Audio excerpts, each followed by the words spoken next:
Hi, statistics student. This video is for chapter 4.2, application of probability distribution of a discrete random variable, particularly how do we use expected value. So we'll concentrate on using expected value, and in this particular chapter, we would not use the LibreText calculator because we would just be calculating expected value, which can be calculated by adding all the x times p of x, right? We can just calculate them by hand. And the probability distribution that we are dealing with here is about a game or a business. So which usually just say the business fail or you win or lose. So it's very simple. So just xp of x is the expected value. And we can use it to interpret something. So if X is the gain after a bet or profit of a business, so like X is how much you win after a bet, or X is the profit after you something happened in the business, then E of X is the long-term average or expected gain or loss for a game or business from a probability table.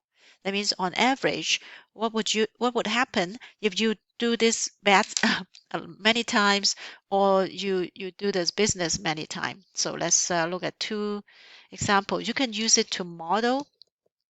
Discrete random variable can be used to model the net gain you have after a game. A game meaning a lottery or something that you win by chance, not because you compete, because of your ability or something is primarily by chance. So suppose you play lottery where the chance of winning is 0.0001, so 1 over 10,000, 1 over 1 over 10,000. So you need to pay $3 to win to play. So you know those Powerball or whatever, Mega Lotto, those are the things that we're talking about, the chance of winning is really low. Actually, 0.001 is not too low. Like the Mega Million, there is very low chance to win. You have to pay something to play so that you have a chance to win. So, but if you win, then you collect $10,000. What is the expected value of the game? In the long run, if I play a lot of time, would it be profit for me? So what happened is the probability of losing it is 1 minus probability of winning. Okay, so we have to find the probability. We have to build a table. So the table is xp of x, right? A probability table is xp of x. But for our case, we have one more entry, which is the event. The event is you win or lose. When you win, your x is your net gain. X is net gain. So how much would you gain? Now, if you win, you collect $10,000 because you play 3,000. You pay $3 to play, so your net gain actually is $9,997. But if you lose the lottery, you minus 3 because you paid $3 and you cannot collect it back. And the probability of winning is they tell you is 0.0001. The probability of losing is 0.999. So you see how you would have x and p of x. Why is x why is this a random variable? Because you only have two cases. In each case, you either minus 3, which is the net gain based on this event, and or you gain 9997. So this is the related probability. So you can actually use this to calculate expected value, which is x times p of x, right?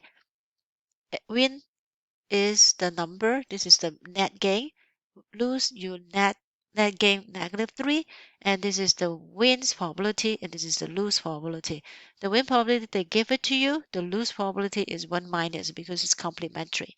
So after you do 9997 times 0.001 plus -3 times 0.9999, be careful in your calculator. The negative is not the subtraction sign, it's -3. And then it would be -2. So if you put in the calculator it's -2. That means on average, in the long run, if you play this game a lot of time, you expect to lose $2 per game.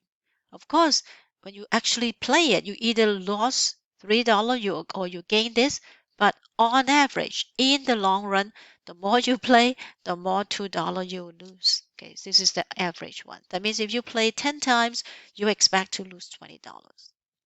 Example 2, so that one is example 1. This should be example 2. You bet $5 on another game. You bet $5 on a roulette, and you bet on 7. Okay, so you bet on a number. So roulette has 36 number, right, from 1 to 36. And then they have 0 and 0, 0. Okay, so you also can bet on color, but this person just bet on 7.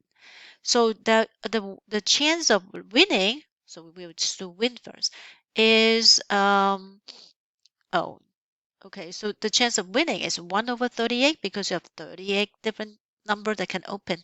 And the chance of losing is 37 over 38, right?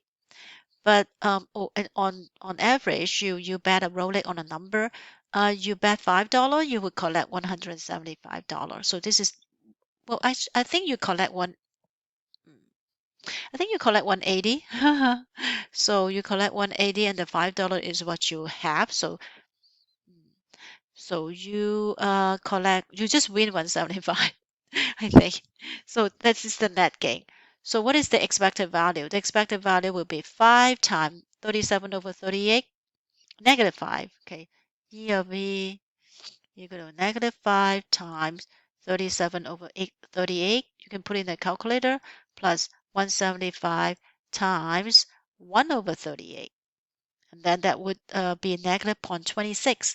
It's a negative. That means from your perspective, you're losing. You're losing 26 cents. So it's like when you bet, that's losing also. So for every $5 bets, you expect to lose on average of 26 cents. So this is not a fair game. You will constantly be losing 26 cents every time you play on average. Okay. So this is always in the long run. If you only play one times, you could lose $5, you could win 175, but the chance is like this. Okay. Example 3. The probability, so this is a business. So this is a business. So and the business is an insurance company. From an insurance company's point of view, someone pass away, 25 years old pass away, is 0.0005. There's an extra here.